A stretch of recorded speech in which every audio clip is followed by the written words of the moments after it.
Bonjour tout le monde, bienvenue à ce deuxième webinaire. On laisse les gens continuer d'arriver. Merci d'être là, toujours en grand nombre. Ça continue de devenir, là, il y a 129 personnes. Merci beaucoup à tous d'être là. Comme vous pouvez voir, on est une grosse équipe qui travaille autour de ça. Alors, Marie, je te laisse, je vais partager mon écran, puis je te laisse faire la présentation. Oui, et bonjour à tous. Bien contente que vous soyez là. Je vais présenter l'équipe. Aujourd'hui, là, estimé, je pense que tout le monde qui est ici aujourd'hui doit connaître l'outil, là, ou en tout cas, va le connaître sous peu. On est une équipe de trois aujourd'hui là, pour vous parler des avancées d'estimé, mais derrière, il y a une équipe de plus de 12 développeurs là, à temps plein sur le développement de l'outil. On a aussi une équipe, donc celle de Benoît, là, qui est le directeur développement des affaires et commercialisation de l'outil, qui s'est joint à nous l'année dernière, juste avant la commercialisation de l'outil en septembre à All-in puis à Batimatech. Benoît, moi, en fait, je suis responsable avec Explorer, responsable solution d'affaires IA, au niveau ingénierie des ventes, mais pour qu'est-ce qui est d'estimé, je m'occupe de tout ce qui est succès client, onboarding, formation et intégration de l'outil. On vous accompagne là, dans l'utilisation de cet outil-là là, avec le SaaS. On aide vos estimateurs à adopter l'outil puis à vous montrer là, toutes les fonctionnalités là, de l'outil pour tous les corps de métier qu'on développe en ce moment. Et puis Gaëtan, qui est en fait en charge de développer le produit, là, qui vous rencontre, qui travaille avec nos partenaires, les estimateurs, pour vraiment comprendre tous vos besoins, vos requis, regarder dans vos plans ce que vous allez chercher. Puis c'est lui qui s'occupe aussi de l'équipe de développeurs là, qui développe le produit. Explorer, qu'est-ce qu'on fait? En fait, on existe depuis 2019. On est une firme de services conseil en développement de solutions d'intelligence artificielle et de développement logiciel. On a plus de 150 projets à notre actif, donc dans tous les domaines d'IA, une quarantaine de spécialistes là, très diversifiés. Notre objectif, en fait, c'est de vous aider à automatiser des tâches qui sont répétitives, puis fastidieuses aussi. Diminuer le travail manuel, puis en fait, l'estimation, on s'est rendu compte que c'est une tâche qui est longue, qui est répétitive, pour laquelle il y a une pénurie de main-d'œuvre. Donc, ça fait 2 ans là, qu'on discute avec vous, les entrepreneurs, puis qu'on s'est aperçu qu'il y avait ce goulot d'étranglement au niveau de l'estimation, surtout au niveau du take-off, relevé de quantité. C'est ce qu'Estimé fait. Fait que c'est ça, plein de projets à notre actif, mais Estimé est né d'Explorer. Voilà. Alors, merci, Marie. Marie, on va lancer la première question. Vous êtes 151 participants. On vous remercie encore d'être là. On aimerait savoir combien d'entre vous avez vu le premier webinaire du 18 décembre ou si vous avez vu l'enregistrement par la suite. Pendant que la question est lancée, là, puis Marie va pouvoir nous partager les résultats dans une petite seconde, petite minute. Juste un petit rappel pour ceux qui ne l'ont pas vu. Il y a eu 263 personnes là, qui se sont présentées le 18 décembre. 230 étaient encore là à la période de questions. Alors, ça a été un beau succès pour nous. Puis ce qu'on a fait, on a fait un démo avec un plan d'électricité. On a montré comment l'outil gère les addendas. On a fait une démo d'une solution bêta de détection de murs vers quoi on s'en va, ce qu'on est en train de développer, et aussi la capacité de raccorder des composantes à un panneau dans un plan d'électricité. Et cette fonctionnalité-là est maintenant en production dans l'outil. Ça veut dire que les électriciens qui l'utilisent ou qui sont en mode essai peuvent avoir accès à cette fonctionnalité-là. Contactez-nous, là, ça va nous faire plaisir de vous montrer comment l'utiliser, cette fonctionnalité-là. Alors, Marie, on peut-tu voir combien de personnes étaient présentes lors de la première rencontre? Es-tu capable de partager les résultats? J'ai partagé, ouais. OK, j'ai pas vu, je suis désolé. Il y avait combien de personnes, le pourcentage, rapidement? Fait 43 là, il y a 83 qui ont répondu, là, 43 qui ont assisté ou vu le webinaire et 57 qui l'ont pas vu ou OK. assisté au Merci. webinaire. Alors, rapidement, moi, je vais aller dans l'outil et faire une démonstration. Vous voyez bien l'outil, Marie? Ouais. Parfait. Alors aujourd'hui, moi, ce que je vais faire, c'est vraiment la portion mur, rideau et porte. C'est quelque chose qu'on est en train de développer et qu'à la fin du webinaire, vous allez pouvoir lever la main pour faire partie du groupe bêta et de pré-commercialisation. Ça va être important de quitter le webinaire là, par l'option quitter qui est en bas à droite dans votre interface et ça va ouvrir un sondage. Fait qu'il y a une question de sondage à savoir comment vous avez trouvé le webinaire. Bien, ensuite, vous allez pouvoir nommer votre intérêt pour faire partie du groupe bêta de Murido, de ce qu'on va montrer. Mais il va y avoir aussi la question du groupe bêta d'analyse de devis, qui est la portion que Gaétan va nous faire une démonstration dans quelques minutes. Alors, rapidement, ce que je vais faire, c'est que je vais lancer deux projets. Un de Murido, qu'on va appeler live. Une fois que j'ai créé mon projet, je peux ajouter un plan, document webinaire, Murido. Et ça ici, c'est en cours. Puis, je vais relancer un deuxième projet qui s'appelle Porte. Et je vais lui aussi l'appeler live, créer un autre projet et ajouter un autre document.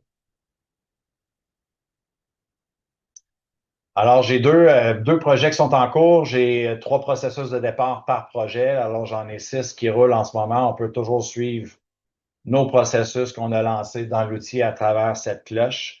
Ça ne nous empêche pas quand même d'aller travailler dans l'outil et d'aller chercher les pages qui sont d'intérêt pour nous. Et le processus est en train de convertir ces pages-là en images, là, fait que ça devient plus facile pour nous de chercher les pages de tableau. Alors ici, on a un tableau de porte que je vais lancer dans l'outil porte et je fais un processus de tableau de porte. On revient ici. Dans une petite minute, on retourne à nos autres projets. Ici, j'ai mes murs rideaux.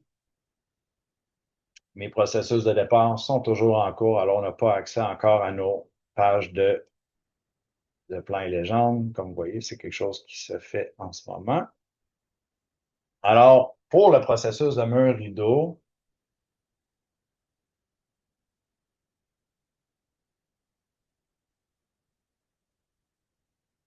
on vient tout simplement encadrer chacune des composantes d'un mur rideau, en fait, le mur rideau complet et ses sous-composantes. On vient faire une boîte autour et on peut faire plusieurs boîtes comme ça.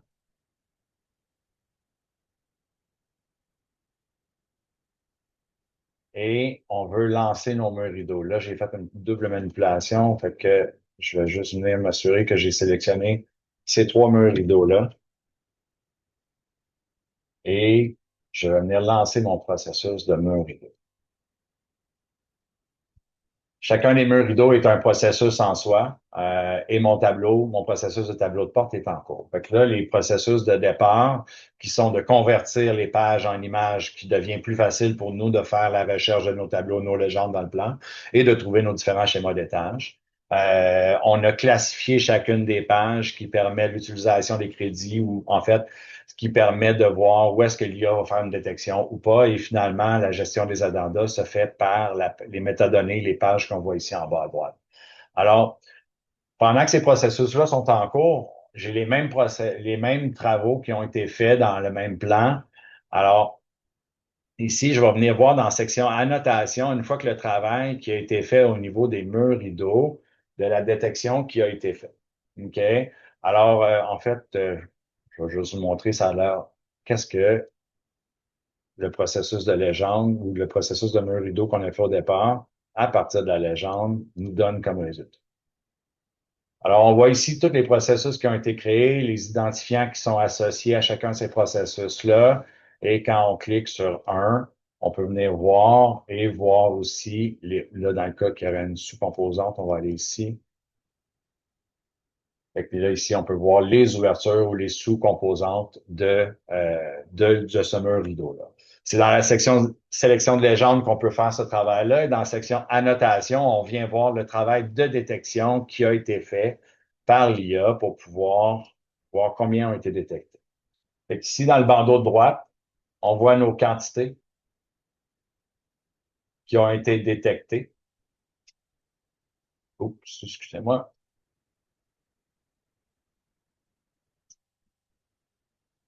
Et on peut zoomer. Il y en a que j'ai pas tout lancé l'ensemble des différents murs rideaux, là, mais ça donne quand même une bonne idée. Ce qu'on voit ici, c'est les détections qui ont été faites de chacun de ces différents murs rideaux. Dans un projet de porte,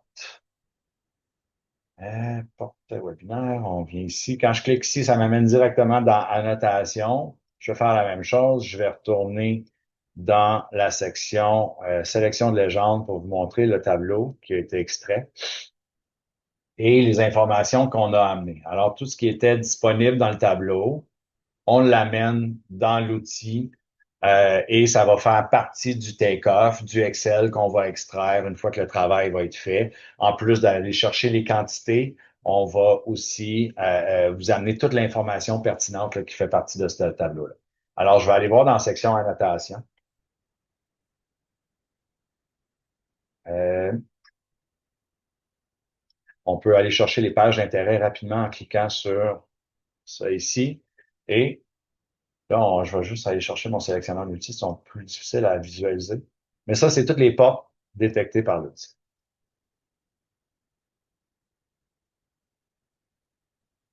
Donc, une des portions qui est en développement, là, on voit ici, je vois la notification de mes autres projets. OK? Quand on voit que les murs rideaux ont été détectés, ça, c'est dans le premier projet qu'on a lancé ensemble. Je vous ai déjà montré le produit fini, mais on va y retourner là, pour aller vous montrer ce qui est arrivé dans le projet qui prend quand même que quelques minutes à se faire. Et ici, on voit le travail là, des portes qui a été fait par l'outil.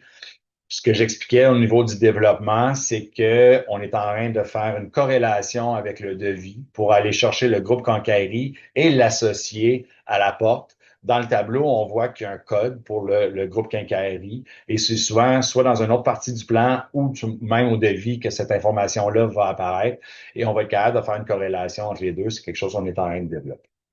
Alors, rapidement, avant de donner la parole à Gaétan, je vais aller vous montrer vraiment l'ensemble des processus qu'on a lancés ensemble a été fait. Fait que 3 minutes 19, 3 minutes 29.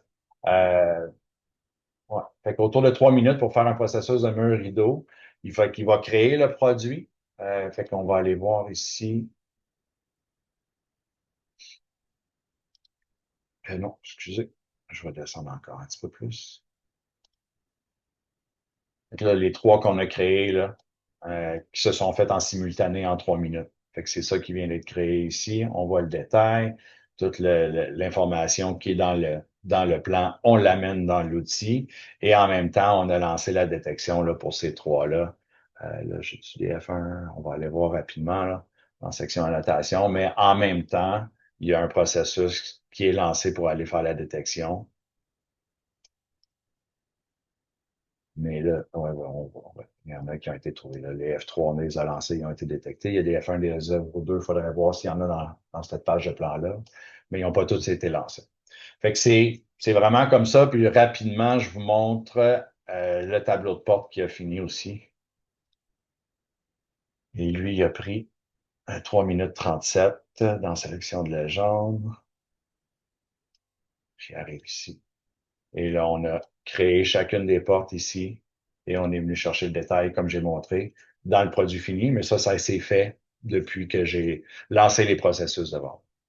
Fait que c'était un peu la portion qu'on voulait vous montrer, d'où on est rendu au niveau des murs rideaux, comment on crée les produits dans l'outil et comment on lance la détection. Et même chose un peu pour les portes, en vous expliquant un peu où est-ce qu'on s'en va au niveau de la quincaillerie. Alors, moi, je vais arrêter le partage pour le moment. Je vais donner la parole à Gaétan. Merci Benoît. Fait que je vais prendre le partage de mon côté. Fait Gaëtan, que je me permets de t'interrompre 2 secondes. Ça n'a pas été mentionné. On vous invite aussi à poser vos questions dans la section chat parce qu'à la fin, il va y avoir une section, on va prendre quelques minutes pour y répondre, là. Fait que n'hésitez pas à poser vos questions via le chat. Ça marche. Et c'était bien le bon moment pour nous interrompre. Marie, tu veux-tu nous envoyer la prochaine question? J'avais oublié le petit segway entre les deux. À savoir le rôle dans votre organisation. On aime bien savoir à qui on parle. Puis Marie, tu nous partageras rapidement les chiffres là, de ce qu'on voit. Ouais, Vous êtes toujours à 156 sur l'appel. Merci beaucoup. Fait que d'ailleurs, vous voyez probablement les chiffres avec mon partage d'écran. Non? Non? non. Moi, je les ai sous les yeux. Ok. Mm.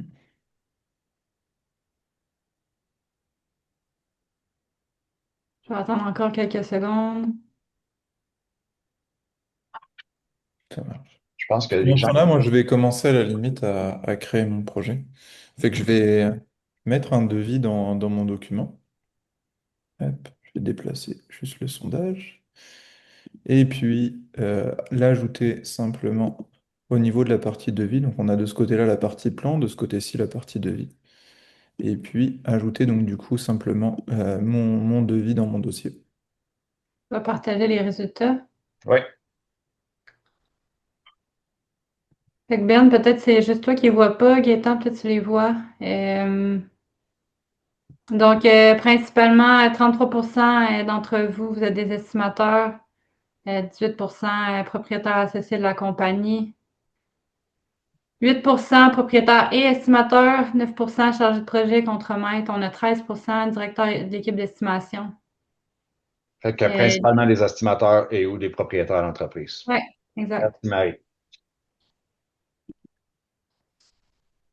Ok. Fait que de mon côté, donc je reviens à mon exemple.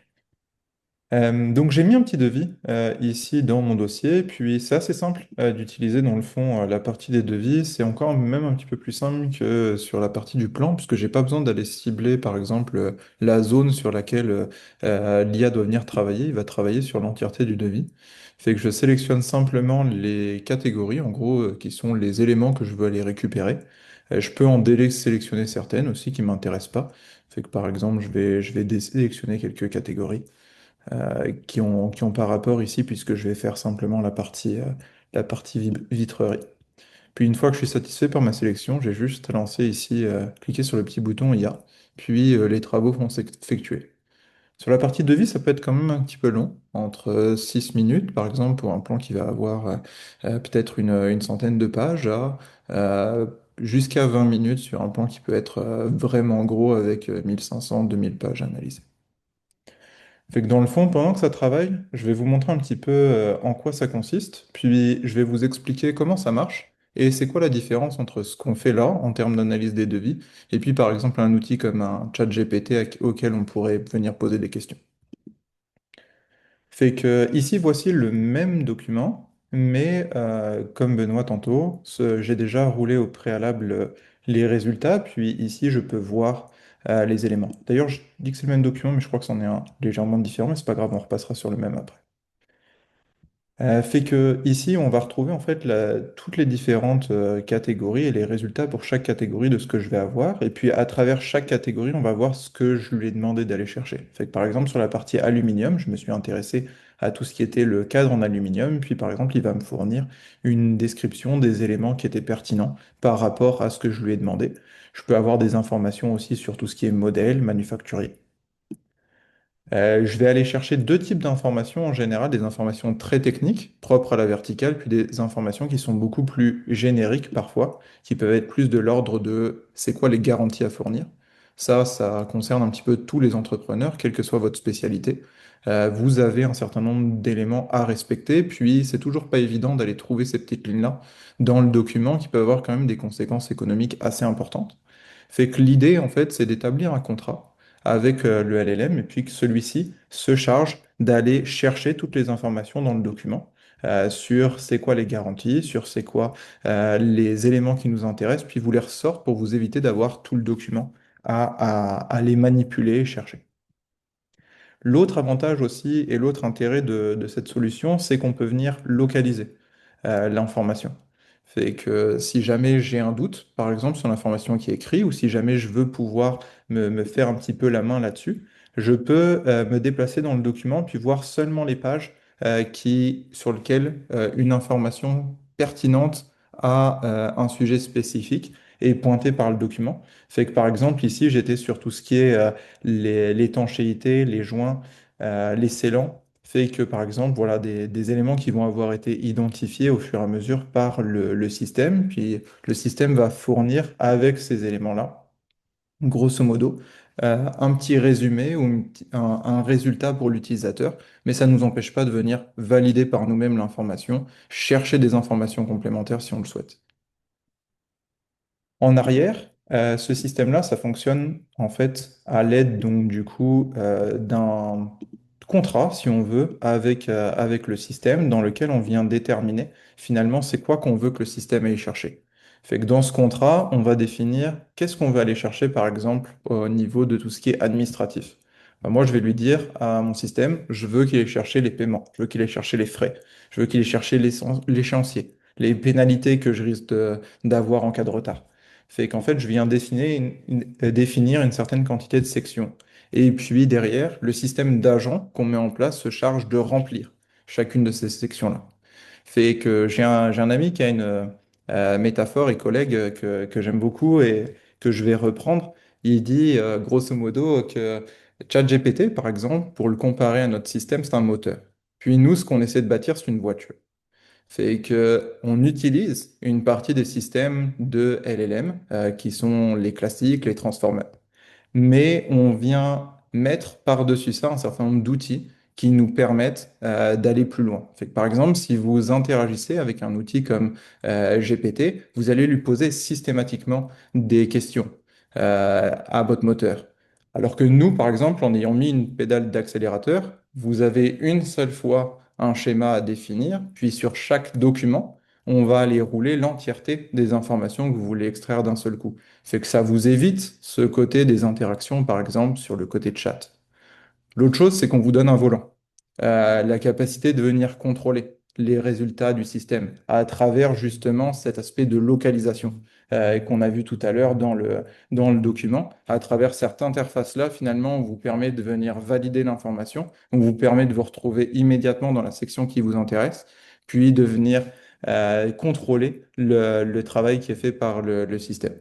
Puis on vous donne du coup tout le côté interface qui vous permet aussi de venir structurer l'information, de venir l'exporter dans le format de votre choix après pour en faire quelque chose. Et donc c'est un petit peu ça la différence par exemple entre un chat GPT et puis ce que nous on va faire. On vient définir, on vient structurer l'information, puis on vient la chercher. Puis l'autre chose, par exemple, c'est qu'un chat GPT, il va y avoir quelques limites. Admettons, vous avez pu déjà demander à ChatGPT de vous fournir une liste d'informations. Vous allez toujours avoir de la difficulté à lui faire sortir plus de 5, 6, 7 éléments d'un coup. Pourquoi? Parce que, grosso modo, il est limité en termes de nombre de tokens, de textes qu'il est capable de fournir, de caractères, dans sa réponse, ce qui fait qu'il ne peut pas vous fournir quelque chose d'exhaustif. Puis au niveau de la mémoire, il y a toujours des soucis. Plus on lui en demande, moins c'est précis. Dans notre cas, on n'est pas limité par ce genre de contraintes. On est capable de traiter l'information partie par partie. Puis après, en gros, on a des algorithmes qui vont venir réunir cette information. C'est-à-dire qu'on est capable de la concaténer. Si on veut, par exemple, une liste de tous les matériaux qu'on retrouve dans notre devis de construction et de tous les fournisseurs avec lesquels on a le droit d'aller, ben on va avoir une liste, qui en est 3 ou qui en est 20. Et si on veut, par exemple, à l'inverse, avoir simplement les informations sur une adresse mail de contact, bah là, on ne veut pas une liste de chaque fois où on a vu l'adresse mail revenir, on en veut juste une, fait qu'on peut avoir une stratégie de première trouvée, première ressortie. Fait qu'en gros, on établit un certain nombre de traitements sur cette information en amont, en arrière, donc pour pouvoir finalement la formater et vous la présenter de la manière la plus pertinente possible. Fait que l'idée à travers le système de devis, c'est on établit un contrat, on le fait ensemble. Nous, en fait, on en prépare un pour chacune des spécialités, mais vous, vous avez la possibilité de venir l'adapter à vos besoins dans l'interface, de rajouter des sections qui vous intéressent, de rajouter des mots-clés, de parfois dire, hey, je veux donner un exemple à mon modèle d'IA, puis je veux qu'il s'en serve pour qu'il progresse. Fait que ça, ce sont les options qu'on vous donne. Et puis derrière, ça vient avec la notion de contrôle, ça vient avec la notion de vitesse, puisqu'une fois qu'on a fait ce travail-là, on peut l'étendre à tous les documents. Fait que c'est un petit peu comme ça que ça marche, la partie devis. Puis si je reviens dans mon document initial, ici au niveau de la partie inventaire, je vais avoir retrouvé pareillement différentes sections et éléments sur mon document qui vont des éléments, comme on l'a dit, génériques aux choses très spécialisées. Ben, je te rends la balle. Ouais, ben en fait, j'ai quelques questions pour toi, Gaétan.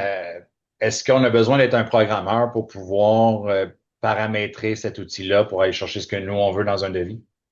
Non, du tout. Ça peut quand même nécessiter de se faire un petit peu la main là-dessus, mais c'est quand même assez simple, dans le sens où pour chacune des catégories, on a juste une petite liste de sections d'éléments à ajouter, puis au même titre, simplement purement textuel, je peux rajouter un contenu que je veux aller chercher, y mettre un exemple, si je veux y mettre un exemple, ou même laisser le système faire. Et puis derrière, il se débrouille. Puis le gros avantage, c'est que c'est très itératif. Par exemple, vous pouvez rouler le système sur votre devis après avoir fait une modification. Ah oui, l'information, elle m'est sortie comme je voulais. Ah, c'est pas tout à fait exact. Je vais rajouter un petit exemple. Fait qu'il y a quelque chose de très facile dans le côté de l'approche et amusant finalement pour venir mettre en place son schéma. Merci, Gaétan.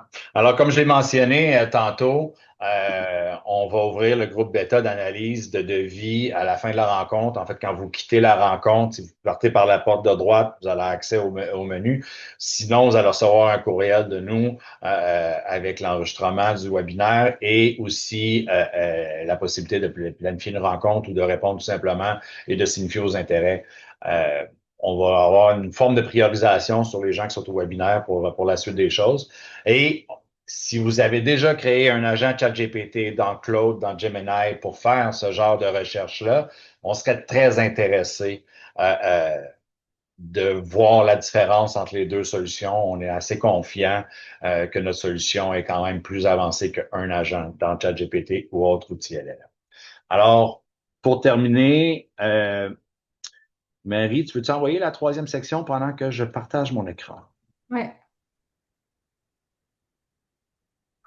Donc, la question, quel est l'outil que vous utilisez pour faire vos take-offs en ce moment? Simplement, là, juste un petit mot. Ça, c'est pas quelque chose qu'on va partager, mais ça nous donne une bonne outil, une bonne information à nous à savoir comment faire des upgrades massifs, là, parce qu'il y a beaucoup d'utilisateurs qui cherchent à optimiser leur solution take-off. Alors, vous voyez mon écran, je m'assure avant de continuer. Merci, Marie. Alors, c'est la même slide qu'on a présentée en décembre. Il y a des discussions qui ont avancé pour d'autres corps de métier. Alors, aujourd'hui, on présente les murs rideaux. On ouvre la pré-commercialisation. Vous allez recevoir ça dans le message d'après la rencontre. Ensuite, portes et fenêtres résidentielles, armoires, recouvrement extérieur, c'est les prochains avec la toiture. Puis, va suivre un petit peu plus tard, charpente de bois, quincaillerie, porte et quincaillerie, plomberie, structure d'acier. On a des discussions très avancées en système intérieur. On a hâte de pouvoir annoncer quelque chose. Il y a des discussions en ventilation, il y a des discussions en armature. Il y a d'autres discussions qui existent que ce que vous voyez là en ce moment, c'est ce qui est signé et en développement. Et on continue d'avancer là-dedans. Si vous ne voyez pas votre corps de métier, ben, il y a une opportunité. Si vous voulez savoir c'est quoi être un expert métier, ça va me faire plaisir de prendre un appel avec vous puis de discuter de l'opportunité. Une autre chose, on recrute, on cherche un estimateur. Juste un, là, on veut pas vider le marché. Mais en fait, on veut quelqu'un qui vient nous aider au support à la clientèle, quelqu'un en customer success qui va venir avec Marie et qui va vouloir prendre soin des clients, qui va vouloir vraiment connaître l'outil, l'utiliser à fond et avoir le défi de recevoir un nouveau plan et d'essayer de voir comment l'outil peut être utilisé de façon optimale. Alors, n'hésitez pas à nous envoyer vos CV. On va faire une embauche là, dans les prochains jours, prochaines semaines pour continuer de supporter nos clients. Euh, Marie, j'imagine qu'on a reçu des questions pendant le webinaire. Oui. Euh, OK. Fait que vous pouvez encore en envoyer, il y a pas d'enjeu. On va prendre trois, quatre questions. Puis on a une dernière question sondage pour vous. On va commencer par ça, si tu permets, Marie. Fait que la question 4 de sondage. Ouais. On est curieux de savoir, est-ce que le jeudi ou le vendredi est optimal pour vous? Qu'est-ce que vous préférez comme date de webinaire? On a l'intention d'en faire un par mois de ces webinaires-là et à tous les cas, ça va être toujours 100% du nouveau contenu. Alors, on veut savoir là, pour vous qu'est-ce qui est préférable. Tu veux-tu m'envoyer une question, Marie?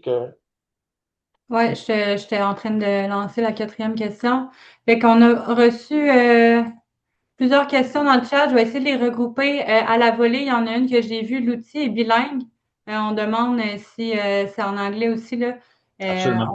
On l'avait Absolument. montré au premier webinaire, mais on peut mettre français-anglais, donc outil bilingue. Oui. Fait que une première question que j'ai là, puis en fait l'entrepreneur général qui se pose la question est-ce que ça va fonctionner pour lui? On dit souvent que c'est notre saint Graal, fait que Benoît, je te laisse répondre. Oui, en fait, on vise d'avoir un produit qui va servir l'entrepreneur général.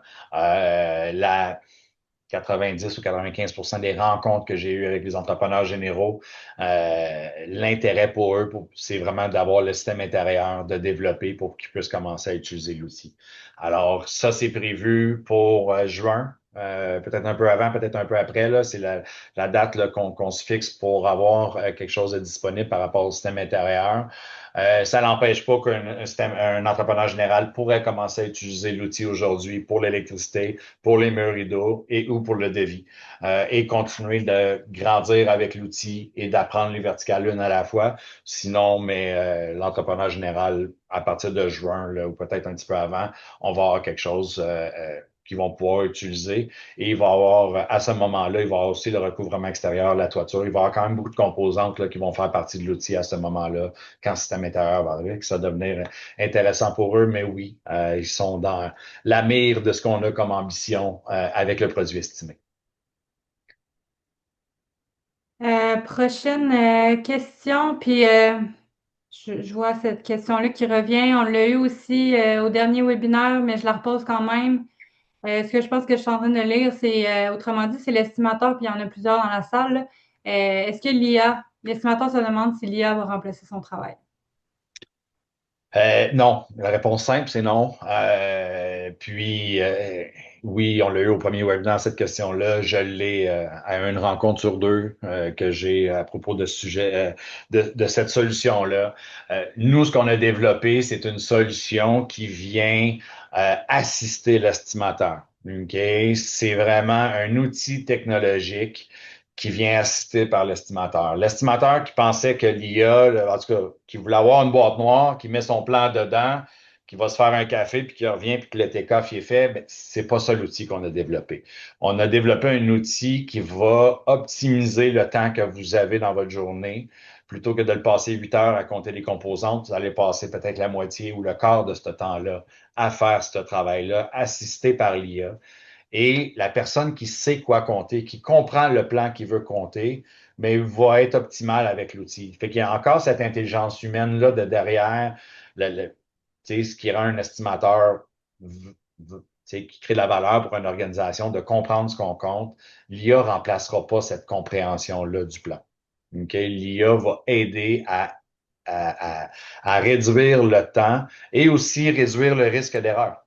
Dans le sens que si tu viens valider le travail que l'IA a fait à 80-90% en quelques minutes, puis qu'il te reste le temps de compléter ça en 1 heure, c'est plus facile pour n'importe quel humain d'être concentré pendant 1 heure versus d'être concentré 8 heures de temps dans le même plan. Fait que, il y a le réduit. Fait que la réponse, là, l'outil ne remplace pas un estimateur. Sans l'estimateur, l'outil ne travaille pas. Prochaine question, puis c'est drôle, je m'en allais là, mais tu t'en as parlé avant moi. La boîte noire, on dit souvent que l'IA, c'est une boîte noire, puis c'est un enjeu parce qu'on ne peut pas interpréter ce que l'IA a généré. Puis il y a quelqu'un qui demande comment l'utilisateur peut-il comprendre ou valider les décisions prises par l'IA, en l'occurrence estimée. Peux-tu nous expliquer Oui, ça? en fait, dans la section annotation de l'outil, on vous montre le travail de l'IA, les annotations. OK? Fait que l'IA vient faire une première passe d'annotation. On cherche à ne pas avoir de faux positifs. Alors, vous devez compléter le travail de l'IA. OK? Fait que le niveau de précision n'appartient pas à l'outil, appartient encore à l'estimateur. mais il va avoir une bonne partie du travail qui va être fait en amont pour lui et il va rester peu de temps et pour venir, ben, il va rester le temps qui va être nécessaire, mais il va prendre moins de temps à venir compléter le travail. Et c'est vraiment une différenciation de notre outil par rapport à ce qui existe sur le marché, c'est d'être capable de montrer le travail de l'IA, de vous permettre la flexibilité de venir rajouter des choses au plan, de venir compléter le travail de l'IA. Et même dans l'électricité, maintenant, on génère des câbles, on génère des composantes dans le plan. On s'en va vers ça où est-ce que vous allez pouvoir rajouter des choses au plan qui ne sont pas nécessairement là en termes de décompte, mais que vous allez avoir besoin, vous, pour soumissionner votre travail et réaliser la tâche advenant le cas que vous avez gagné le contrat. Parfait, excellent. On a le temps, là, peux-tu nous parler un peu du modèle d'affaires pour le SaaS, s'il te plaît? Oui, c'est un abonnement mensuel. C'est le même prix pour tout le monde qui donne accès à un 500 crédits. OK? Alors, c'est 500 dollars, 500 crédits. En électricité, une page traitée, c'est un crédit. En ce moment, dans ce qu'on voit pour les devis à valider, un crédit va donner entre 5 ou 10 pages d'analyse de devis. Fait que c'est vraiment cette notion-là d'utilisation de crédit. Alors, pour les plus petites entreprises, avec 500 dollars, ils ont les crédits nécessaires pour pouvoir accomplir le travail qu'ils veulent faire dans un mois. Et pour les entreprises qui sont de plus grande envergure, avec plus qu'un estimateur, ils vont pouvoir aller acheter une banque de crédit parce que le 500 dollars, c'est vraiment par utilisateur, par organisation qui donne accès à 25 utilisateurs dans la même organisation. Et si on veut utiliser ou épuiser le 500 crédits puis en acheter d'autres, mais on peut acheter une banque de crédit qui est intemporelle, que quand notre abonnement mensuel est terminé, épuisé, on peut aller piger dedans. Alors, c'est vraiment un modèle d'affaires qui fait en sorte que de la plus petite à la grande entreprise, on a un modèle d'affaires qui répond un peu aux besoins de tout le monde. Il y a une grande flexibilité. Fait que j'y vais avec une dernière. S'il vous plaît, Euh, on va on laisser a le... le temps. Puis en fait, ça, c'est intéressant. Là, il y a quelqu'un qui parle du catalogue de ses produits. C'est un cas de figure qu'on a commencé à observer beaucoup. Fait que la question, c'est est-ce que les gens vont pouvoir intégrer leur catalogue de produits à même la solution estimée? Ben, c'est probablement des gens qui ont vu dans l'interface, ben, quand Gaëtan présentait ou moi-même, il y a une section catalogue, fait qu'il y a des gens qui ont peut-être l'œil aiguisé. Mais oui, l'idée est que vous allez pouvoir importer un catalogue dans l'outil et lancer la détection à partir du dit catalogue. J'en dis pas plus. Je vous invite à venir au prochain webinaire de la fin février parce que ça va être une des grosses composantes qu'on va parler. Et on va vous annoncer aussi ça va être quoi qui va accompagner le catalogue. On ne sait pas encore si ça va être notre projet en manufacturier ou un autre corps de métier, mais il va y avoir quelque chose de nouveau, c'est sûr, à présenter à la fin février. Et le catalogue va être une des grosses parties là, de la présentation de fin février. Fait que, je pense qu'on va respecter le temps de tout le monde. On vous remercie encore d'avoir été là. Je vous rappelle que si vous quittez par la porte en bas à droite dans votre interface, vous allez recevoir un questionnaire, un sondage. On apprécierait beaucoup avoir votre feedback. C'est là où est-ce que vous pouvez aussi vous nommer comme entreprise dans les groupes bêta pour Murido et ou Analyse de devis. Alors, on vous remercie. Vous êtes encore 110 personnes à la fin.